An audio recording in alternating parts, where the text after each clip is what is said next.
pergunta que a gente já vai aproveitar, então, Flávio Paradella. Vamos lá. Para chamar a Andréia von Zuben, que é a diretora do Departamento de Vigilância em Saúde aqui de Campinas. E mais uma vez vem ao CBN para esclarecer os pontos aí sobre a vacinação, o avanço dos casos e o alerta na rede de saúde de Campinas. Obrigada mais uma vez por nos atender, Andréia. Seja bem-vinda.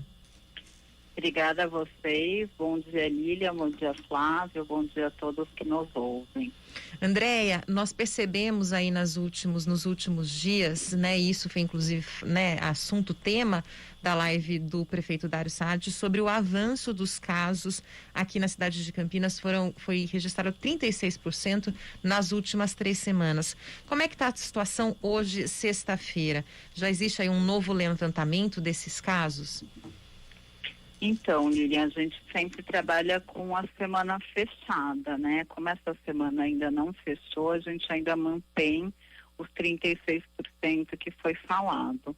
O que é importante é que nós estamos trabalhando com indicadores precoces de avaliação. Então, na verdade, esse aumento refere-se a pessoas com sintomas respiratórios que estão indo tanto em pronto atendimentos como nas unidades básicas de saúde.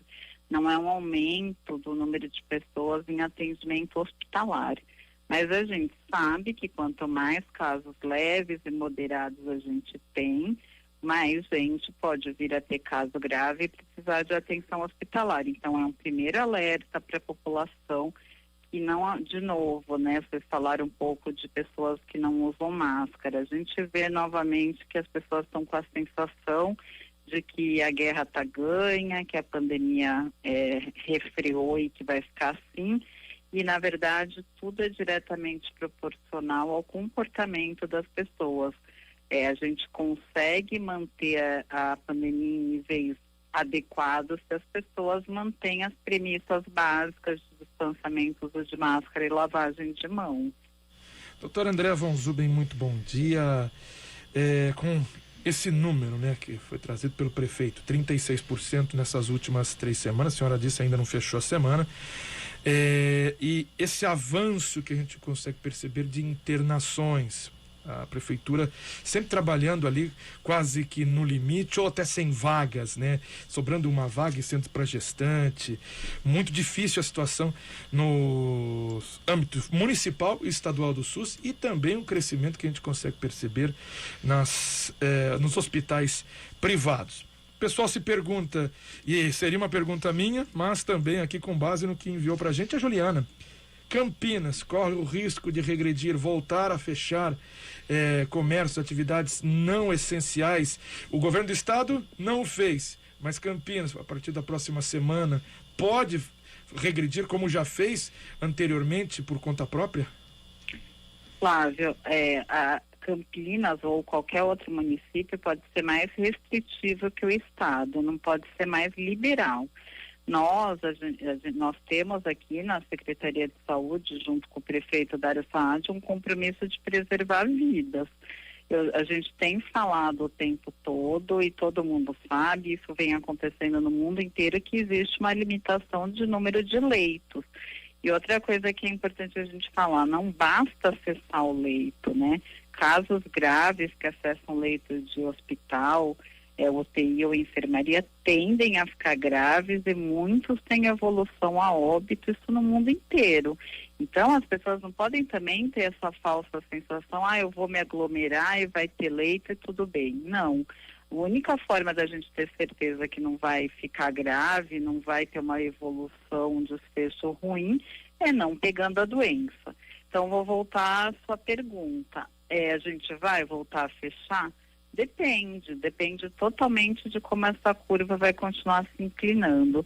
Se a gente ver que há uma colaboração da população, não haveria necessidade do poder público tomar medidas mais duras, todo o comerciante cumprisse sua parte, não permitindo aglomeração no seu estabelecimento, se todo o consumidor mantivesse distanciamento e mantivesse uso de máscara, a gente consegue manter as coisas funcionando. A gente está aí com uma limitação de 40% no número de pessoas que pode adentrar qualquer lugar e isso bastaria.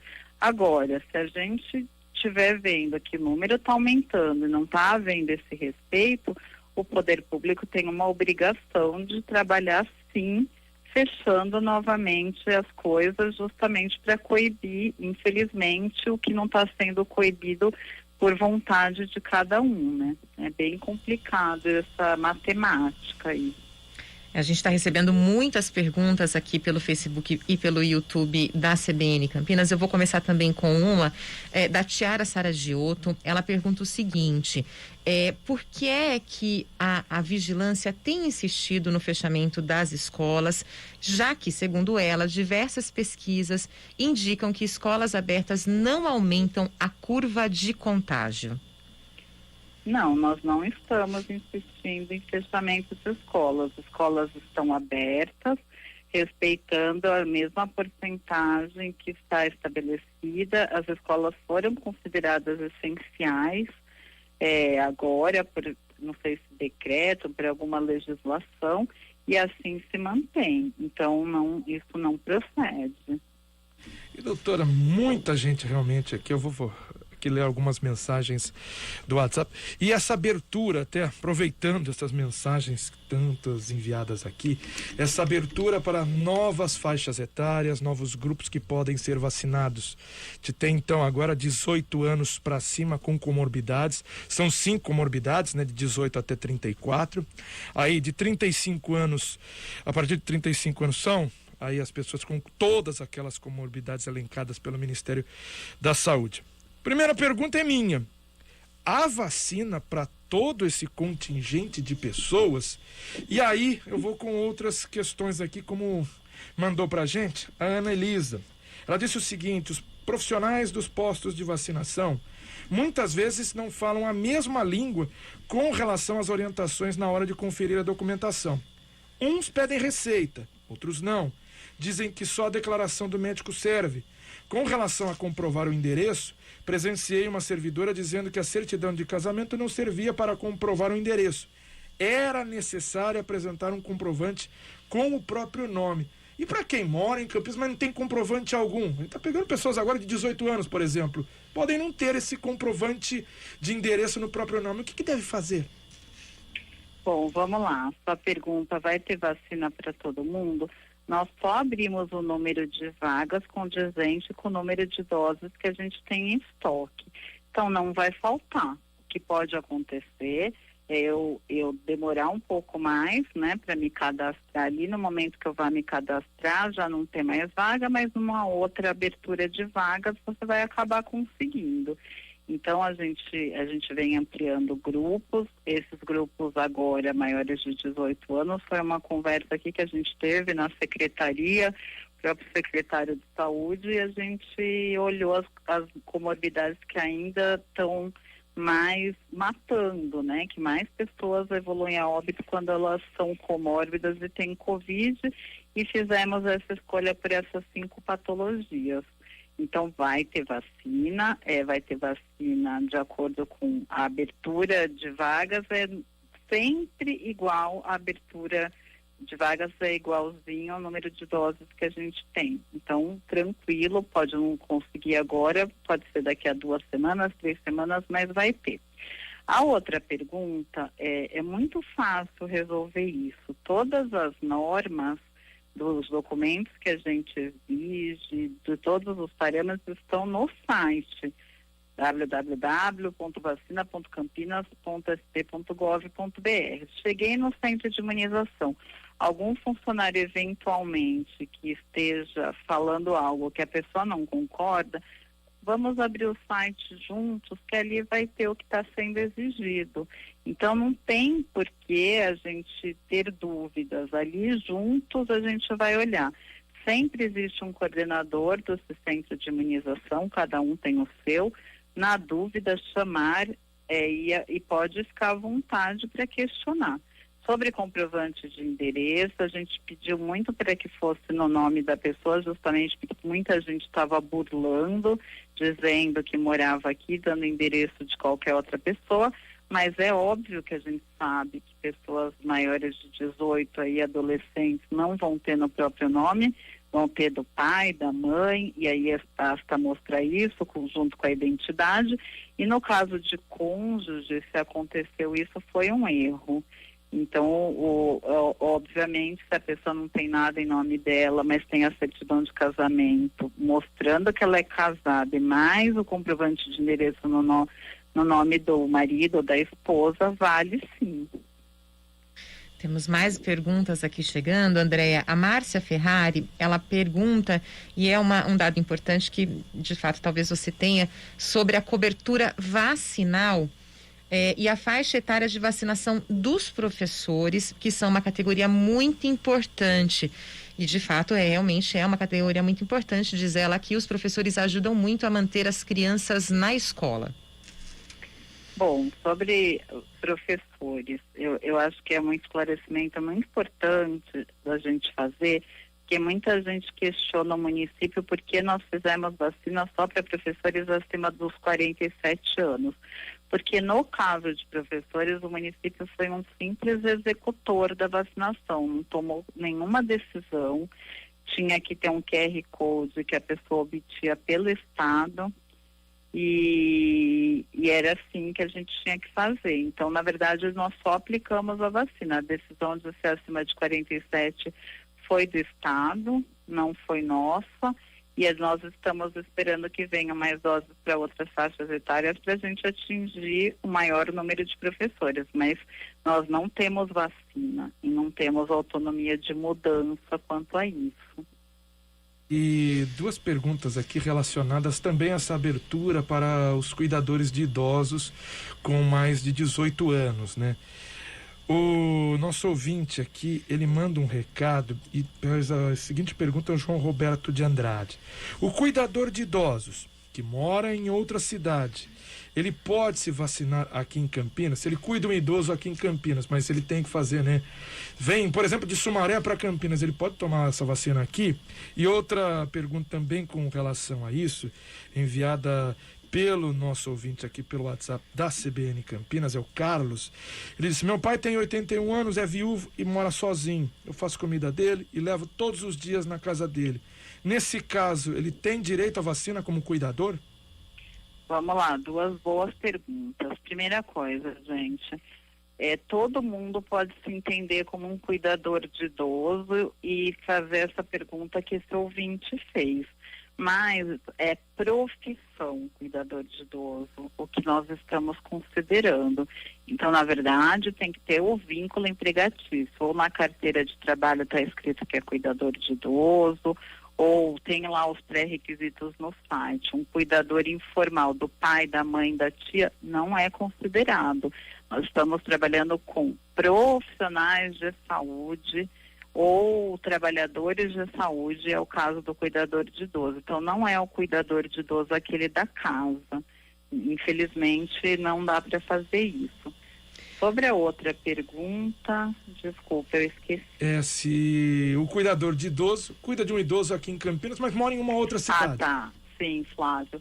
Na verdade, ele pode sim, desde que ele seja cuidador de um idoso de Campinas e comprove isso, porque nós entendemos que esse cuidador de idoso ele vai estar transitando na nossa cidade.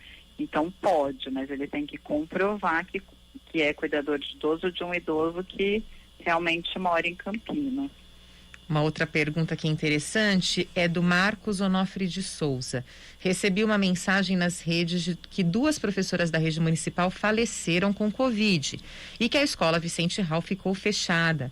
Além disso, teria uma outra escola com 4 casos positivos que estaria aberta. Essas informações são verdadeiras? É fake news? Sim, é fake news, não procede. Se alguma escola estiver aberta, primeiro, né, acho que é importante esclarecer, nós temos 5 vigilâncias regionais. Todas essas vigilâncias regionais, elas vão ser responsáveis por um grupo de escolas. Qualquer caso que venha a ter numa escola, e pode ocorrer, porque a gente está tendo casos na comunidade, a vigilância é acionada e faz uma investigação. Eventualmente podem haver 4 casos em que as pessoas estão afastadas, se não tiver nenhuma relação uma com a outra, não foi quebra de barreira sanitária dentro da escola e um não pegou do outro, não é considerado um surto e, portanto, não tem por que fechar a escola. Você afasta as pessoas ali, já que elas não estão transmitindo porque não houve a quebra de barreira. Isso é um ponto. Outro ponto, de que 2 professoras morreram, isso eu desconheço enquanto Vigilância Saúde. Todo caso de óbito é de notificação compulsória, então creio que seja fake news, sim. E para a gente finalizar, hoje é uma participação imensa aqui dos ouvintes, a gente até pede desculpa para os nossos ouvintes que não estão conseguindo ter a pergunta aqui passada para a doutora Andréa Von Zuben, mas a gente agradece demais a doutora Andréia, mas o Michael Peter faz uma pergunta muito importante. Campinas está preparada para essa possível terceira onda com a disseminação da cepa indiana, que também eu elenco aqui a tal P4, a cepa do interior? Olha, Flávio, essa é uma pergunta bem difícil de responder. Nós desconhecemos qual vai ser o comportamento dessa cepa indiana aqui no Brasil. Será que vai haver maior gravidade? Vai ter deslocamento de faixa etária? Vai voltar a atingir idosos? Não sabemos. Nós estamos nos preparando, como nós sempre nos preparamos, para uma nova onda que pode vir a acontecer. Sim, nós estamos preparados. Agora, qual vai ser o comportamento de uma nova cepa aqui, é difícil prever. O meu desejo, que acho que é de todos, é que essa cepa não chegue. Nós estamos com várias frentes de trabalho na tentativa de que isso não aconteça. Sempre uma nova cepa é um novo desafio para a saúde pública, porque é como se fosse um novo vírus, né? Quando tem uma pequena mutação, pode ser que seja mais transmissível, mais grave. Então, fica bastante difícil a gente responder essa pergunta. Doutora Andréa Von Zuben, que é diretora do Departamento de Saúde aqui em Campinas, queria agradecer a participação da senhora no CBN Campinas, gentileza de atender novamente a CBN. Eu que agradeço, eu fico à disposição. Tirar dúvidas para a gente é a nossa missão e é sempre muito importante. Quanto mais nós pudermos resolver as dúvidas, melhor para a saúde pública de Campinas. Então, agradeço muito a oportunidade de participar. Muito obrigado, doutora Andréa Von Zuben, conversando com a gente aqui no CBN Campinas, 11 horas, 1 minuto.